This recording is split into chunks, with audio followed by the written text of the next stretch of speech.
Hello, hello, hello, Wings of Wisdom listening audience and Virginia's virtual viewers. I am so excited to have Mrs. Mia James on today's episode, and she is a financial wellness coach. She's also an entrepreneur, and she's also a philanthropist. So I am excited, and I want Mia to actually give us a brief bio. I want you to drop your bio with Wings of Wisdom and inform them how you started your journey from seventh grade, your first entrepreneur endeavor, to actually firing your boss at the age of 40. Awesome. Well, thank you so much for having me on today, Virginia. I really appreciate it. Hello, everyone. It's so great to be here today. So, entrepreneurship is in my blood. Just like Virginia said, I started my first business in the seventh grade, but I really venture to say that I really started my entrepreneurial journey earlier than that because my parents, like my mom had an Avon business and my dad wanted my mom to teach me entrepreneurship. So I would fulfill the orders, I would bag the orders, and then my mom would just deliver them for me. And she would kind of do the marketing and the delivery, and I would do like the back end work. And so I would make money from that. So fast forward, seventh grade, I would go to this place called Smart and Final. So it's like a Costco or BJ's, depending on where you live, a Sam's Club. And I would buy candy in bulk. And then a lot of us know Oriental trading. During different holidays, I would just buy like cute stuff for like Christmas or Halloween, and I would put together like these little baskets with candy in it. And I would just go to school and I would sell these cute little baskets that I put together, or I would have my friends come over to my house after school and have everything nicely displayed on the table, and I would start selling. So it was just natural to me because, my father and all my dad's side of the family were all entrepreneurs, and it was something that came natural. So fast forward, I actually got my degree in economics because I was just always fascinated with like, how does money work? How do you make it grow? Where does it come from? All of this. So before that, actually in 12th grade, I actually competed in a stock market game. And that is how I actually got introduced to the stock market. Unfortunately, my father would not let me compete because I was the only girl. And so any parents out there, look, if your kid has a dream, please let them pursue it, because I know I would have been much further along if I had pursued that passion. But unfortunately, I was not allowed to do so, but I was really good at it. I won the, class game, and I started investing when I was about 16. I opened up an account with the help of my parents, but then I kind of let that go for some time. So college comes, I am there with studying economics. Then I ended up getting into education. And just like Virginia said, at 40, I ended up firing my boss after a 15-year journey in the field of education, because I realized, one, I was in a work environment that was pretty toxic for my mental health and physical health. And two, my passion has always been to help people understand money and make their money work for them so that they can live the lifestyle that they truly desire to live. Wow, wow, wow. Wings of Wisdom listening audience, are you understanding these golden nuggets on her journey? So she got tired of the rat race in the corporate arena. And I had one coach who said we just went from the plantation to the corporation, but that's another topic on another day. Amen. But it's amazing that you had this in your youth, and now you actually are inspiring women and empowering women now to achieve not just physical but holistic in the wellness in their holistic and in their finances. So your method of teaching, how do you actually incorporate that holistic financial wealth mindset? I'm so glad you asked about that. So I actually started my business beyond the business with self-care in mind. So remember, I came from a toxic work environment and I was really sick. Even from high school all the way through, I would say 2018, I always had some type of illness. And ladies, I don't know if men watch too, but fam, stress is a killer. It will take you out in so many ways. It's a silent killer. And we have to stop normalizing stress, whether it's from work, family, anywhere in between. And so I took a stance and I was like, you know what? I have to do something different about my health. And so in 2018, I started my business Beyond the Busyness, and I went on a personal wellness journey and I started sharing that journey with others. And but I realized a lot of the methods that I was using that was working well for me to become healthy cost a lot of money, and they're not necessarily covered by insurance.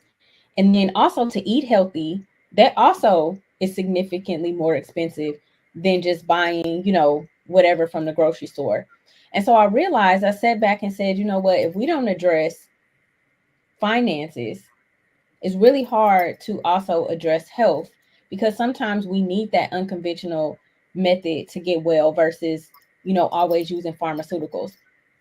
And so, long story short, how I integrate it is I'm a licensed counselor. So my master's degree is actually in counseling, and I realized that money is 80% behavior. It's not just numbers. A lot of people don't like to deal with money because they don't like numbers, but money is far deeper than numbers. So I use my counseling background when I'm talking to any client, and we actually get down to the root of their thinking behind their spending, because spending is not wrong. It's about what you spend on, and if you're getting a return of investment on what you spent your money on, right? So if you get a degree and it's allowing you to make a certain amount of money and have a certain lifestyle, then that's an investment versus looking at the student loan as bad debt.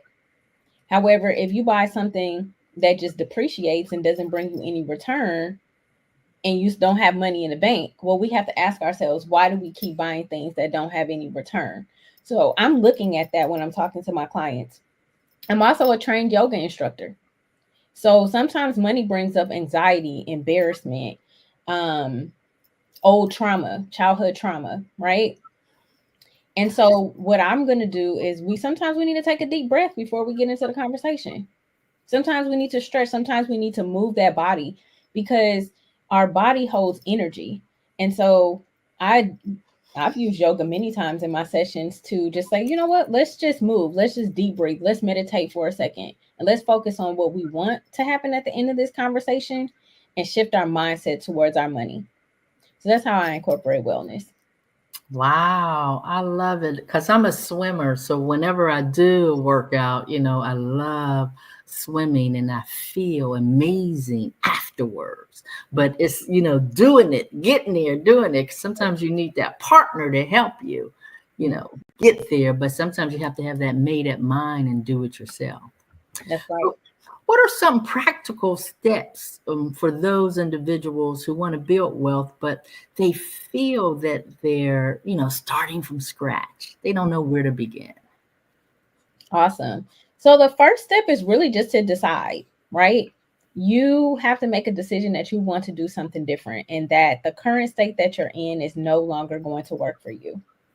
And I know that sounds simple, but if it was that simple, we will all do it, right? So it's just like you said earlier about, going swimming. Sometimes you need that accountability, that partner. So if you are that person who tends to talk yourself out of doing something or negotiating with yourself, I'm guilty sometimes, right? I'll say, oh, well, maybe tomorrow, no, make a decision. I'm doing something different today. The second thing is you have to have compassion with yourself and forgive yourself, because if for anything that you've done in the past that you may regret, let's just say, yeah, we may have all made bad money decisions. I've even made bad money decisions, but now we are going to make better money decisions and we're going to get help, because in our community, let me just speak from in the Black community, okay? And I don't want to make a general statement, because if you know something different, that's fantastic. But from the people I know, no one wants to have this conversation. But do you know wealthy people talk about money like it's like talking about it's a beautiful day outside? Because the only way for us to elevate is to get additional knowledge. So the third thing I would say is to get some help from a professional. A lot of us are getting financial advice from TikTok and Instagram, which is okay to a certain extent. But if you're not taking action, faith without works is dead. Like it doesn't make you might know everything that I'm telling you right now, but if you don't use it and implement it, it doesn't mean anything. So, like my business partner says, knowledge with action is power, not just knowledge. So, then the last thing I would say is get under the hood. And what I mean by that is face the situation head on. And if you need help with that, you can reach out to me. I do complimentary consultations. But basically, what I mean is look at your situation for what it is right now. And then you can know how much you owe if you have any liabilities like debt, know how many assets you have. You know, what are your retirement accounts worth? Are they growing? Are they working for you? Know how much expenses you have, because a lot of times you have your money on autopilot and you're paying for something you haven't used in years. So you got to get under the hood. I have a whole system. Like if I pass away today, God forbid, my husband can go in a drawer in my safe and he can get everything he needs and he is going to be very wealthy. I was like, go have a vacation, go do, I have everything, my will, my trust, everything set up. Make it easy for your family. Create a legacy drawer where all, you have access to your accounts, who's the beneficiary. Oh, and change your beneficiaries if you had a change in life, like you've gotten divorced, you've gotten married, you've had children. Make sure you are on top at least yearly, looking at your assets and accounts to make sure everything is up to date, because you do not want your family to lose wealth because you weren't on top of this. Wow, wow, girl, you're a wealth of information. It is amazing, all the golden nuggets that you are dropping. And I met you in the community with Katrina Fitton. So my motto is collaboration and affiliation is the keys to acceleration. And my previous coach would always say mindset, strategies, and execution. So it's true that you have to work on that mind first, and then that strategy has to come in place, and then you have to have the execution plan. So you are right on target, my dear. But I got another question for you. What are some common financial mistakes or misconceptions you see amongst professional women or business owners? Oh, that's a great question. Okay. Common financial misconceptions. Ooh. Okay. So first, a common one that I see is just not paying attention to Wow. money. How you do one thing is how you do everything. So if your personal finances are not organized, maybe your business finances may not be organized either. So as a business owner to business owner, here's what I always tell people. Please make sure that you don't commingle funds. Meaning, if you have a business, you need to have a separate business checking account just for business transactions. Avoid trouble with the IRS at all costs because they are going to get their money. So do it right. The other one is not getting professional help. I know a lot of times we don't necessarily have the funds to hire somebody professionally, but there are ways to get business funding. Um, Virginia just mentioned Katrina. There's also ways to get help for free, or you can barter. Like, I am not a good marketer. Like, I know that about myself, but I know what I am good at. So I have a client who is excellent at marketing. She put together a marketing plan for me. I built her systems and on her back end, and we just exchanged services. So think outside the box when it comes to getting professional help. A lot of this DIY stuff can get you in trouble. Yeah, I'm gonna say that it can get you in trouble. I have an attorney, I have a CPA, and a tax strategist. because and sometimes the people you hire first are not the best people. Sometimes you need to compare services, because I had someone that I asked, hey, a CPA, I said, can you give me my estimated quarterly taxes that I need to pay? They were like, oh, just go online and just figure it out. And I was like, no, I'm not a CPA. I do finance. I don't do accounting. Well, that was not good advice at all. I ended up owing the IRS for the first time in my life. I'm like the person who does their taxes early, because the person did not do what I asked them to do, even though I knew what needed to be done. So just because you have hired someone, that's another thing, doesn't mean that they're doing the best by you. Especially if you have that intuition that's telling you, I know I need this service. Find someone who is going to deliver that for you. And then another myth is that it's not going to happen to me. So a lot of us are out here underinsured, and you have no asset protection and no income protection because you feel like it's an extra expense. But what wealthy people will tell you is that all of their assets and their income is backed up with insurance, unless they have a great deal of wealth and they can be self-insured. So until you build that wealth, you want to take that risk off of you and your business, and you want to put that risk on an insurance company. And think of it as an investment, because it will be a tax write off if you're a business owner. But think of it as an investment in protecting your assets versus another bill. We have to think differently about how we see financial things, and think about how it's helping us versus draining our bank account. My audience, Erlene hinted, and Dr. Erlene hinted, I should say, she's saying, oh my God, she is so informative. And Juanita Johnson, exactly. Very good advice. They're just all weighing in. And I know Katrina, our financial coach, she also tells us, if you want to go faster, hire a master. But we That, look at hiring a master as an expense. mhm. But how can we like shift that mindset from like that financial stress that we're always in to a mindset of financial confidence? Like flipping that coin and not really always thinking that, it's an expense, it's an expense, it's an expense, but it's actually an investment. It's an Mhm. investment. It's an investment. Yeah. And it's a tax write off. So if you're making a lot of money in your business, you want some tax write off, right? I mean, you know, I always think of everything as, how is this, so any before you make any decision spending wise, right? How is this getting me to my end goal? Is it going to help me go faster? Is it going to protect me? These are some things you can ask yourself before you make that investment. Is this person helping me to get to where I need to go? If the answer is yes, how do you basically plan for it?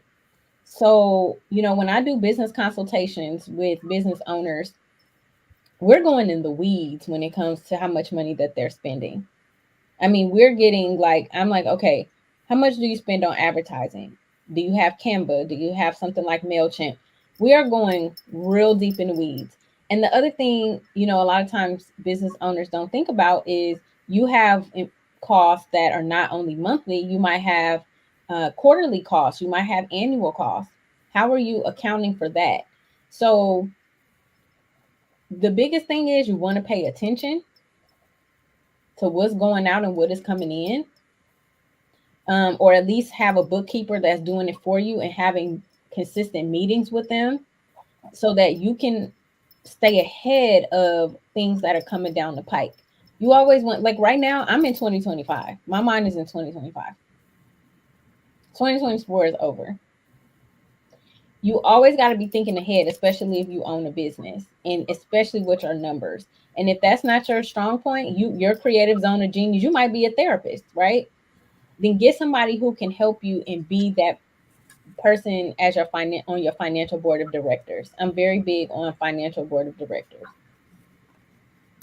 Wow. So your vision and your mission is to redefine self-care through the holistic lens with physical, emotional, financial well-being. And I know you came up with the name Beyond Busyness. How did you actually develop that?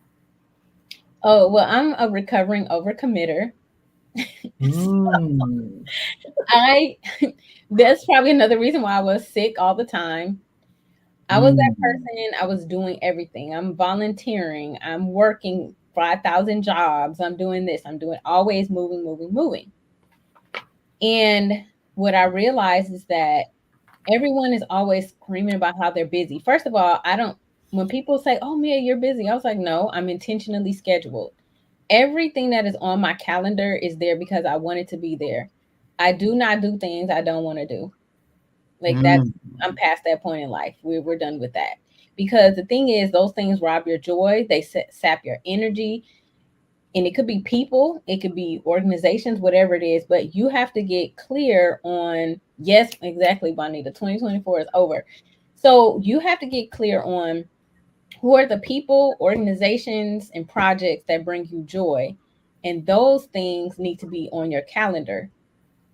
Therefore, you're no longer busy. So every Saturday, I take a Sabbath, my Shabbat, right? I tell people on Saturday I'm Jewish. Okay. I'm taking a Shabbat. I may answer the phone, I may not, but that is my day to refuel and recharge. Sunday after church, that's my CEO day. That's the day when I am able to create in my business, right? Where I'm, just thinking, ideating, things of that nature. And every day has a different purpose. Wednesdays, I don't see clients.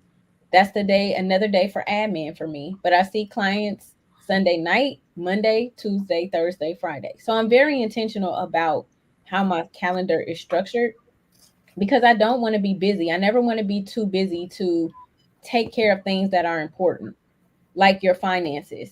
You can put it off, but tomorrow is not promised for any of us, truth be told.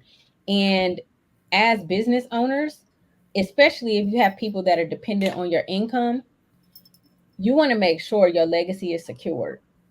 And the only way we can do that is if we carve out the time, we're intentional, and we don't procrastinate. Because again, tomorrow is not promised. Wow, girl, when you said joy, I had a coach. She's actually on Miss Jacelyn Blankenship. I've had from 2020 walking away from the airline industry to now. I had coach after coach after coach, and I'm getting ready to hire you, just so you know. you know. But she would always tell me in our initial sessions, what brings you joy? That was one of her main focal points. What brings you joy? And that's why Wings of Wisdom was birthed, because that brings you joy. And not only that, Wings of Wisdom is built on biblical principles, and that's one of the fruits of the Spirit.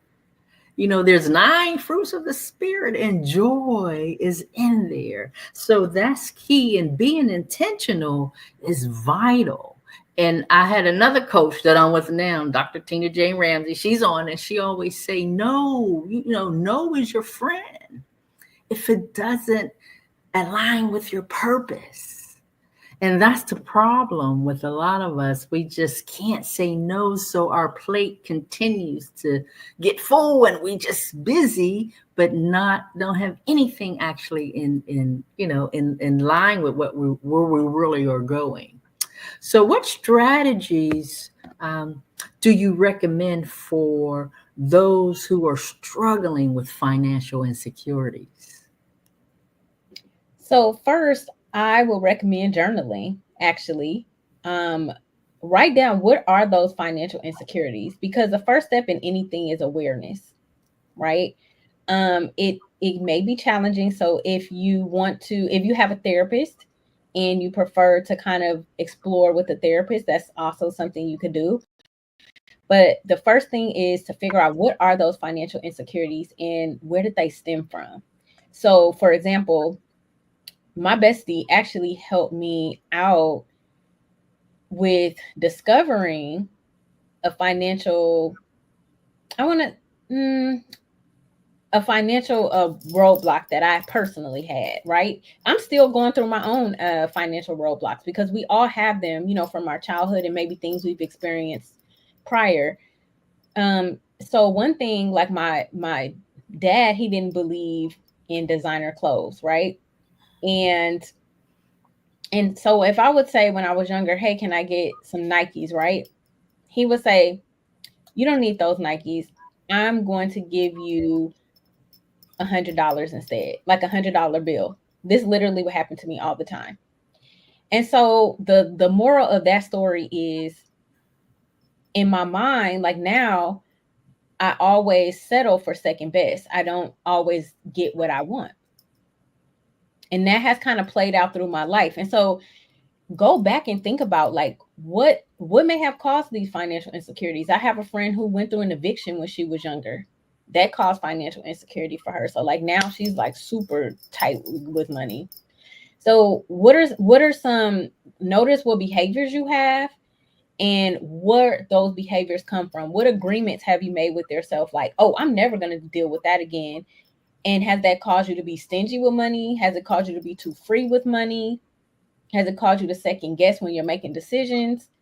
So you have to kind of do some exploration around that and then decide, how do you want to move forward differently? Wow, wow, wow, wow. You are dropping some golden nuggets, my dear.